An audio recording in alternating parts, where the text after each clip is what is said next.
Hey, this is me building $1 million services business in public. Currently, we are at just over $668,462 and some change, and our monthly recurring revenue is just over 35K, with our next big goal being 100K months. Now, why should you listen to me? Well, because I've spent the past 19 years selling services. In fact, my first business I started in 2006. Actually, rather, I should say my first successful business, the one that actually worked, where from year 2 on, made more than 6 figures a year with my wife with our photography studio. Then in 2014, a buddy of mine from church started a marketing agency. I joined him as an entrepreneur and helped grow that company to more than $25 million. And then at 39, I really, for a fresh start, kind of went out on my own, actually moved my family across the country and hit the reset button. And this channel is all about me sharing, what has worked, what hasn't, and what's next. So ultimately, hopefully you can take some of the ideas in these videos and do a few simple things. Help more people, make more money, and buy back your time. Because if there's anything that I have learned in the past, 19, almost 20 years now in business, and specifically selling services, it's that successful entrepreneurs build the system and the system builds the business. Before I started that first photography business, I sat down with a mentor of mine and was asking him all these questions about what should I do to start my business? Do I need to form an LLC? And what set of bank account do I need? How should I market and get customers? What do I need to do? And he was like, "Oh, Gabriel, slow down." He's like, "You just need to do 2 things." He's like, "One, you need to get really good at your craft." He's like, basically his advice to me was, you need to go take 100,000 photos this year. If you want to sell photography, you need to become a really great photographer. You need to become great at your craft. If your craft is marketing or dog training or financial services, whatever it might be, you just need to get really good at that thing. And then second, he slid this book across the table, the E-Myth Revisited. He said, "You need to read this book." So he said, get really good at your craft and read this book. And what Michael Gerber, if you've read the book, if you haven't, it's required reading for any entrepreneur, but I'm assuming you probably have. And the idea is that, why most small businesses don't work, what to do about it. And really it comes down to this: you need to build the system will build the business. There's a couple other of my favorites here, Thinking in Systems by Donella Meadows. She really breaks out of even just the business side of things and helps you actually think in systems. And then one of my new favorites from Dan Martell shows you how to buy back your time and really think systematically about your time as entrepreneurs. Because what do we as entrepreneurs want? We want freedom. We want to invest our time and capital into a business that will give us more of that back. We can always go make more money. We can't go get more time, but we can make our time more valuable. So in this video specifically, I want to share, what I've learned in selling $25 million in services, and what does it actually look like to build a system that can build your business. So I'm going to give you the raw ingredients. I'm also going to give you the literal blueprint and roadmap that we use with all of our clients. And hopefully you can take some pieces of that to apply in your own business. If we end up working together at some point in the future, even better, that would be great. But my hope is, even if we never get to meet, hopefully we do at least over a cup of coffee or a taco or something like that. But if we don't, you can take something from this video that you could use to help more people make more money or get some time back. So the first question really just becomes, what are the raw ingredients in a system?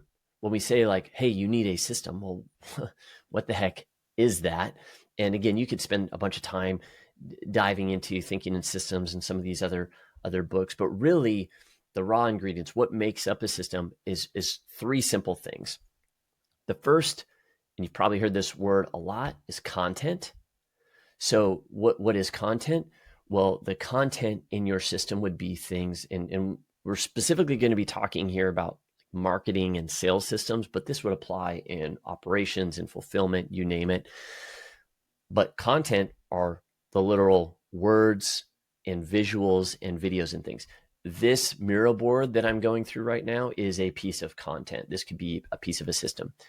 A landing page might be a piece of content, an ad that you're serving up, the emails that you send to prospects and clients, the other messages, the videos that you record. Those are all pieces of content. And the beautiful part with content is it is something that can get you this really important thing that we as entrepreneurs love, and that is leverage. So I can create a piece of content one time, and then that content can be used over and over and over. So I could, explain all of this stuff in a one-on-one call with you, or I could record this video as a piece of content. And now all of a sudden I can share this with an infinite number of prospects, clients, team members in the future. So content is really important. So one of the most important building blocks of a system is your content. The second would be automation, and now AI. AI has to be the biggest technological and just biggest overall performance innovation that we have seen and will likely see in our lifetime. You look at some of these big shifts in industry when we went from, back in the old school days where, scribes literally had to write on parchment paper any sort of manuscripts, religious textbooks, ideas, those kind of things. And then the printing press was developed, and that democratized the sharing of information. That was an incredible advancement. The advancement of the assembly line, which is kind of made famous by Ford and the automobile industry. Then you had things like the internet and then social media. AI dwarfs all of those because what it allows you to do as an entrepreneur, it's not to replace you, but allows you to be way more effective. Imagine if you personally could have 100 or 1,000 personal assistants that you didn't have to manage, that could be doing work for you, that had access to all of the world's information and the internet and everything. And they could be working 24/7, 365 without getting sick, without taking a vacation. That's what AI allows us to do. Now, I've been playing with automation and workflows for almost my entire career as an entrepreneur. I'd say probably the past 15 years or so. AI just really helps to accelerate that. But a key part of a system are the things, hey, what can be automated? What are the things that we can hand off to AI or make go faster with AI?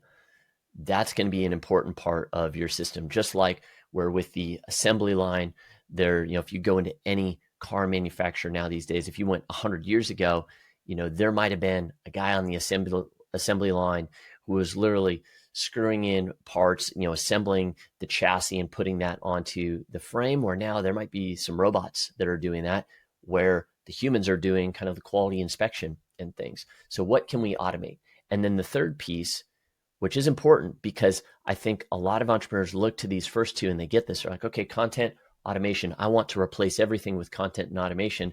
But the most successful clients that we have, and when I've had the most success, is when I use all three of these things, and that is process. What are the points in your system that should not be automated? I'll share with my clients and colleagues all the time. Don't ever automate what could and should be systematized. And what I mean by that is there are some specific parts in your system, in your business, that are best served with that human touch, that high touch. And especially as AI gets better and better and automation gets better and better, my bet is the value on the human touch is only going to get more valuable, more important.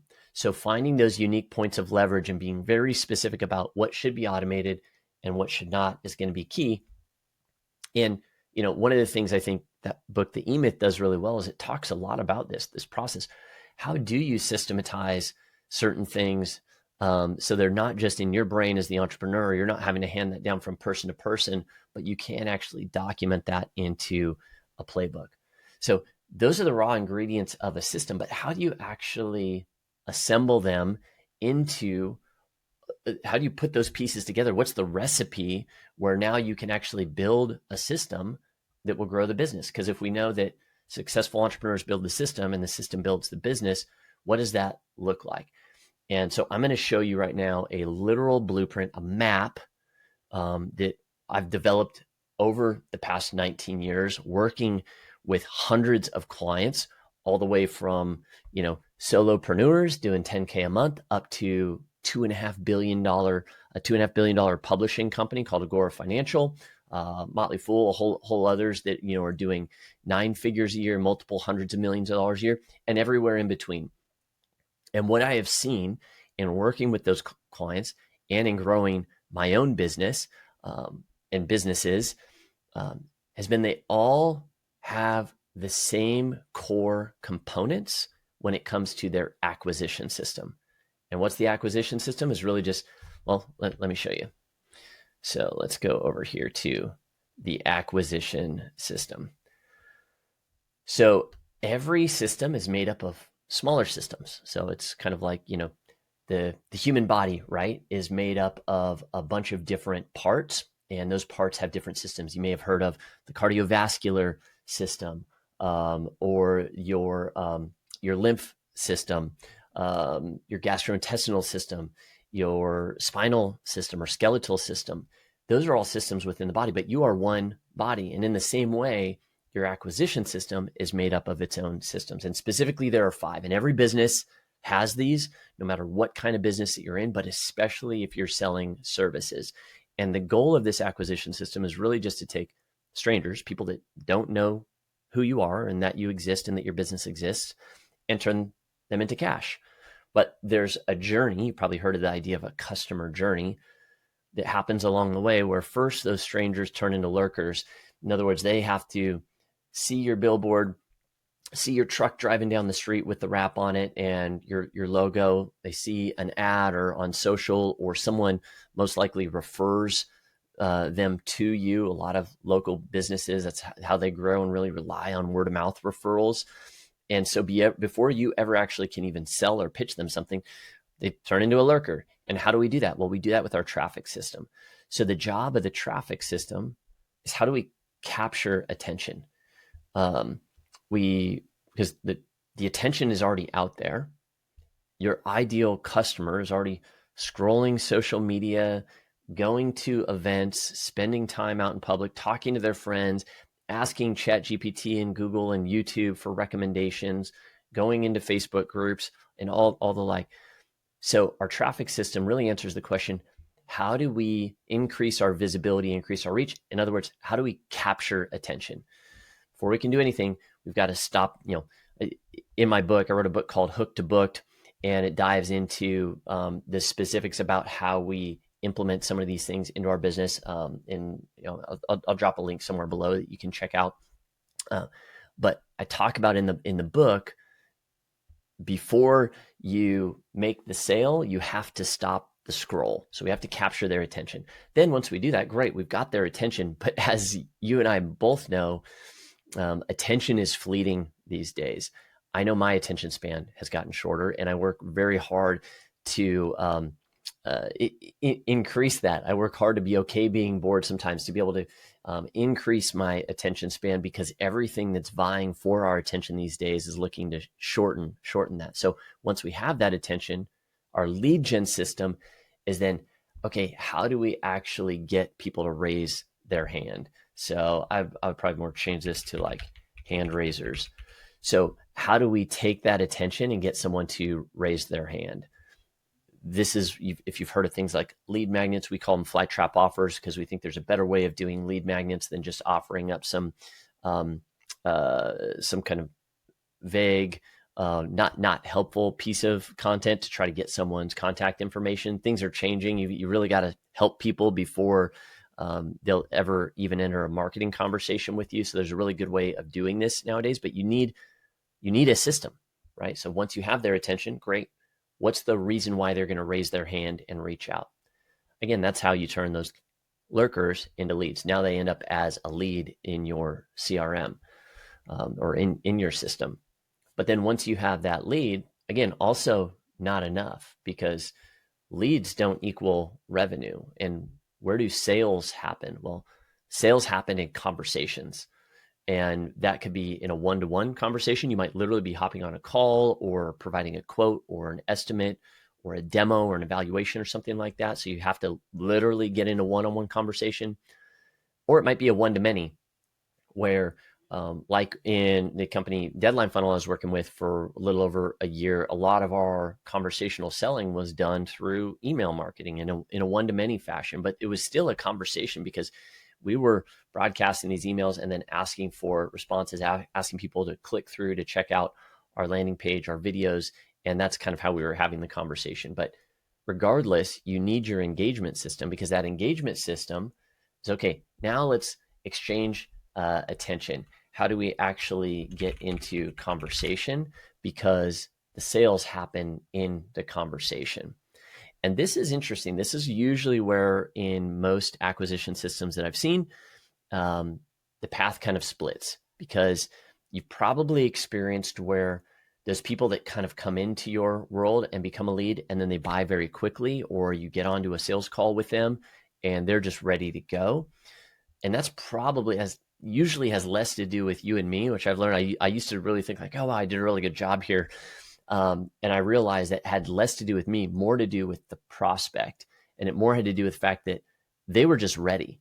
They had already kind of done their research. They you probably heard of the word intent. There's low intent and high intent.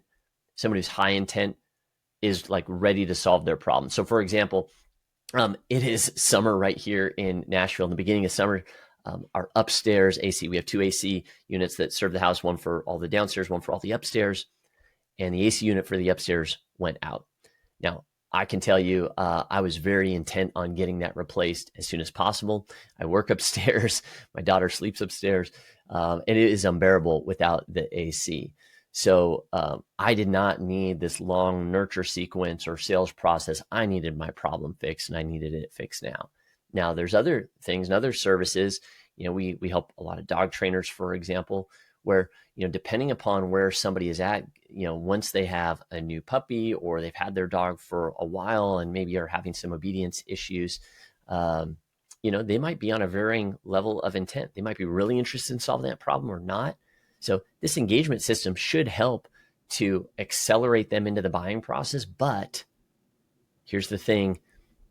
You and I both know the majority of people that come into your world are probably not ready to buy right away. They need a little bit more help. And we need to hold their attention. That's what the nurture system does. And really, what the nurture system does is it shifts beliefs. Because when a prospect enters your world, when they first become a lurker and then a lead, before they'll ever buy from you, they're coming in with their own disbelief around certain things. In fact, I talk about this all the time. I call it the 4 closes, because there's 4 things that really 4 reasons, I guess, why a customer won't buy from you, right? The first is they just don't trust you. They don't know who you are from anyone. And so like they need to know that they can trust you to help them solve their problem. Second, they don't trust your process. So you probably have something that sets you apart, that makes you different from your competitors, or like the method that you use. So like for dog trainers, for example, there's different methods of dog training. So you might have a very specific way of doing that, or doing your financial advisory practice, or we work with a lot of folks in the health and wellness space. So you might have a specific methodology for healing people. And so that they've got to trust your process. They got to trust your method. So they don't trust you. They don't trust your process. They don't trust your product. Maybe if they don't trust your product, they're never going to buy. So they may be, hey, the way that you do things. So, I might be looking to get back in shape, and I trust, that, maybe CrossFit is the way that I would do that. Or maybe it would be, training to run a marathon. It doesn't matter what it is. Let's say it's CrossFit. I might trust that. But then when I go and look at your product, if I go into your CrossFit gym and things seem a little disorganized, or I wasn't greeted at the front desk, or it doesn't feel welcoming and inviting, like I don't trust the product. I'm like, okay, yeah, the process is right, but this is not the right place for me, because I need a different product, right? And the last one, which is probably the most important and the most difficult often to overcome, is they don't trust themselves. I might trust you. Hey, you're super in shape and I can see that you know what you're doing. I trust the process. Yeah, I've dabbled in CrossFit before. I saw the results that I got, and I believe that that could work for me.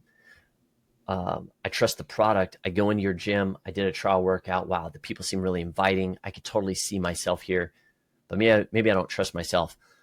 Do I actually think, like, if I start paying for this thing, am I going to show up? Am I going to do the work? Do I actually think I'll be able to get the result from what your product offers, right? In this example, and this applies in any service business. I want you to think of your business and specifically what you do, and what are those areas where someone might not trust themselves, might not trust the product, might not trust the process.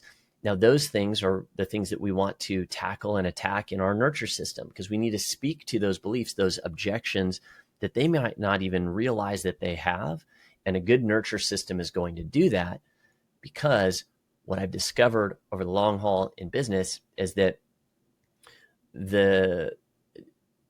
I'm typically not trying to convince someone, whether it be in a one-on-one conversation or one-to-many.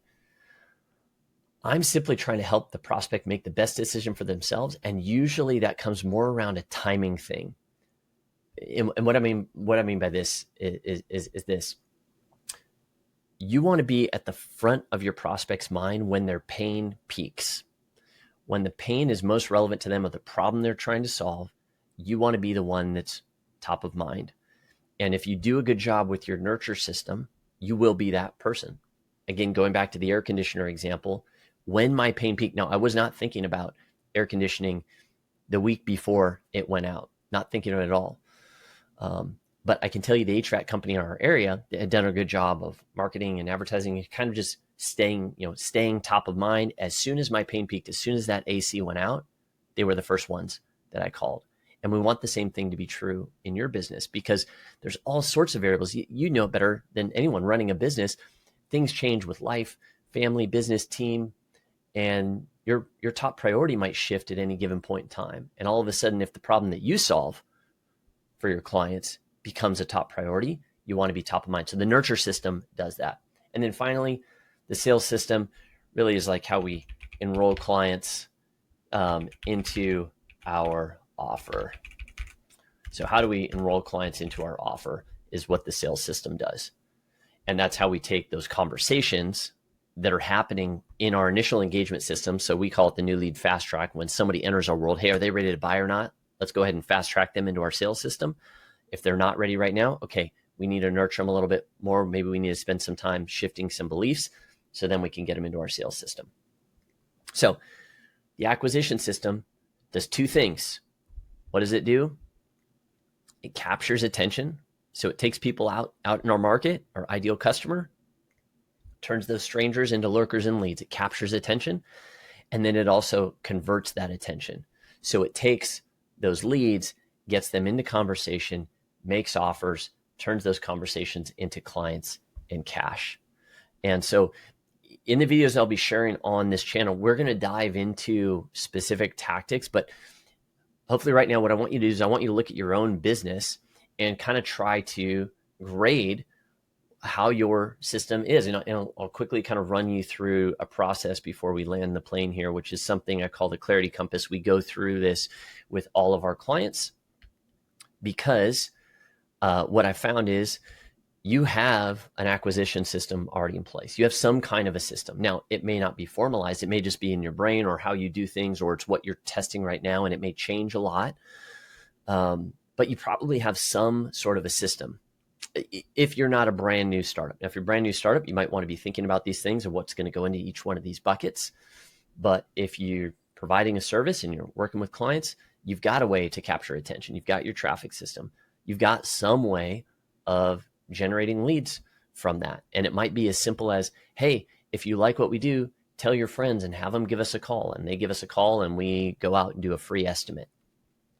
You have an engagement system of getting people into conversation to book appointments or consults or quotes with you, demos, evaluations, something like that. Hopefully you have some kind of nurture system. This is often the one that is probably most ignored. There's a chance, I guess, maybe you don't have a nurture system in place. And that might be a really easy place to kind of jump in. In fact, we call this leaky bucket syndrome when we go into a business and we find like, hey, they're only serving the people that are coming in that have like that burning, bleeding neck problem that need it solved right away, but you're leaving so much money on the table when all of the other leads and prospects are just kind of leaking out of your business because there is no nurture system in place. And then you most definitely have a sales system. All the best entrepreneurs are great at sales because you have to be to get started in business.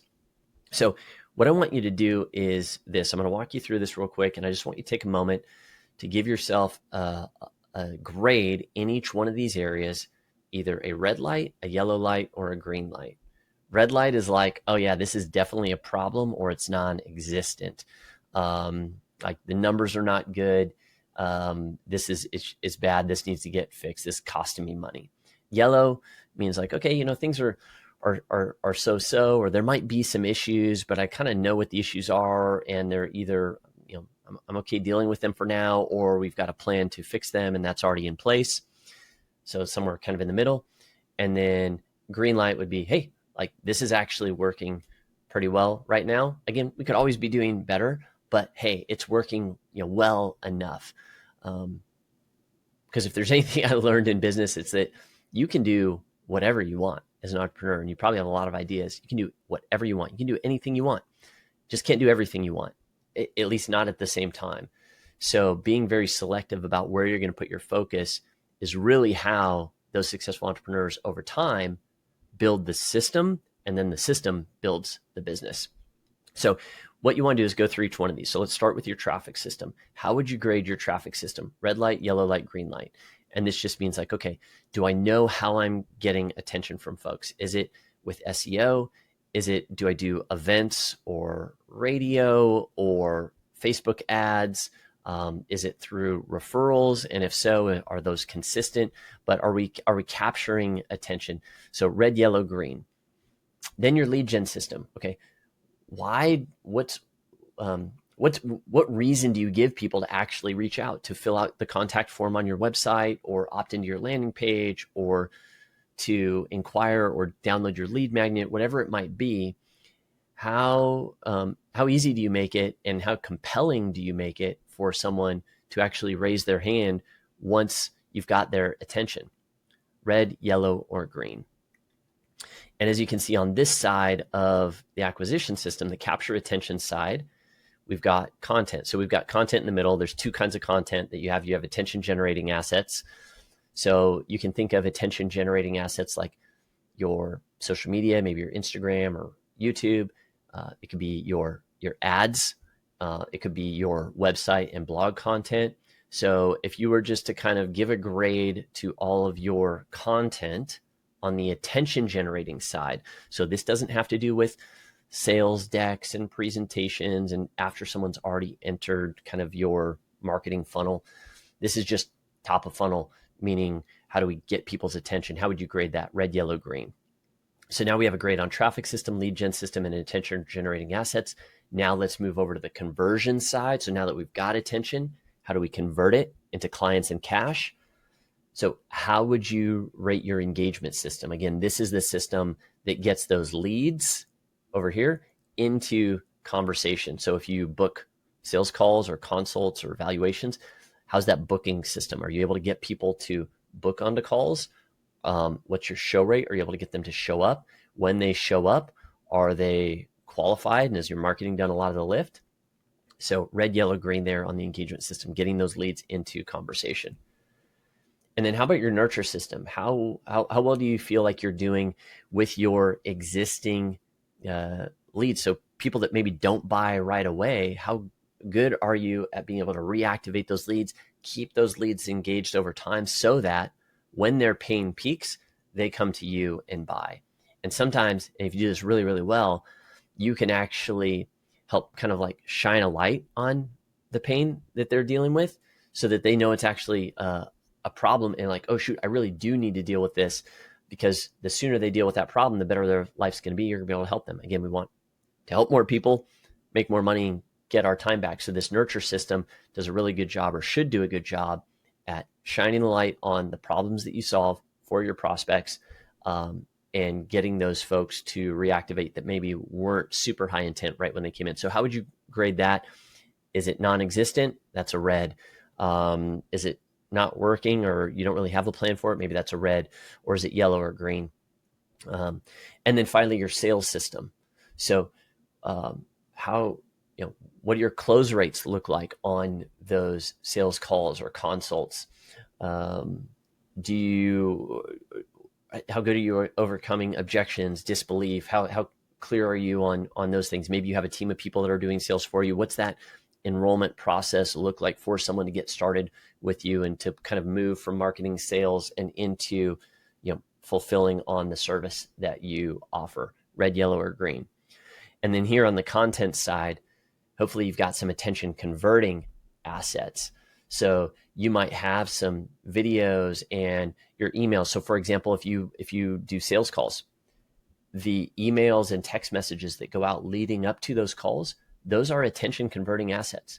And if all you're doing is just sending out reminders of the date and time, then you're probably leaving a lot of money on the table, because those are a great opportunity then to showcase things like testimonials and social proof and overcome some of the disbelief and those objections that your prospects tend to have around trusting you, your process, your product, and themselves. So how would you grade your attention converting assets? Are they non-existent? It's probably a red. Do you have some that kind of work? You've got, a couple of here and there, but could be improved. Maybe that's a yellow. Or are you firing on all cylinders and your attention converting assets, once you have a lead, like they're with you until they ride or they die. It's like they buy or die, right? So want you to go through this, and hopefully now you have a marker on all of these, red, yellow, green. And what that does for you is it tells you probably where you should focus your time and energy next. This is exactly what we do with clients, because we'll take a look and go, okay, like where are we? If we've got some greens, we're probably going to leave those alone. If we've got a few yellows and a red or two, we're going to focus on where the reds are. And if, let's say I've got a red on the traffic system and the nurture system, I tend to like to work from the outsides in. So what I mean by that is I would start with what's at the top of the funnel, so the traffic system. If we can't get in front of more people, like that's going to be an issue. So we just need to start advertising more, and we need to figure out like, how are we going to advertise? Is that with SEO or paid ads or doing events or driving referrals or something along those lines? Are we going to focus on the traffic system or on the sales side? So if you've got good lead flow, a lot of times some improvements to your sales system, if you can increase conversion rate with the appointments that you already have, can be an instant revenue driver. But we take a look at the grades on all of these things, and then kind of pick where we want to dive in. And as you can see, I'm not going to go through all of these on this particular video. I will in some following videos. But you can see we've got a bunch of different models and playbooks that we can follow for each one of these systems, right? Depending on, for example, like how and where you get traffic from. Maybe you're doing meta ads, and even within Facebook and meta ads, are you running conversion ads or lead ads or messenger ads? We might want to handle that traffic differently. Maybe you're doing live events or Instagram organic and you're doing outbound, or maybe you're doing Instagram organic and you're trying to drive people to DM and comment, or email marketing, referrals, SEO, you name it. So what you want to do, if you think like the most successful entrepreneurs and you look to build the system so that the system can build the business, it's a matter of continually going back and looking at your system of like, okay, we've got the growth map model here. Let me look at my acquisition system. How well are we capturing attention and converting that attention? What are the components, just like in the human body? What are the different components of my acquisition system? My traffic system, lead gen system, engagement system, nurture system, sales system. How would I grade each one of those? And then let's just incrementally over time make these things better and better and better so that we build the system that builds the business. And that's exactly what I did with my very first business as a photographer, rolling into what we did at Strike Point, building a massive marketing agency and digital advertising network, and exactly what we're doing now with my current company with Growth Map. again, next big goal, hitting 100K month, 100K months, which we should be doing here pretty soon. I'll be documenting all of this along the way. Again, sharing with you guys what's worked, what hasn't, and really what's coming next in all this stuff with marketing, customer acquisition, you name it. So would love to know in the comments your biggest takeaway from this, because again, it's taken me the last 19 years to collect all of these wins and lessons. We talk about all the time on our team, sometimes you win, sometimes you learn. We've had a lot of wins and we've had a lot of lessons over the years. But what are you taking away from this? What are you going to do in your business? Let me know in the comments below, and then we'll see you in the next video.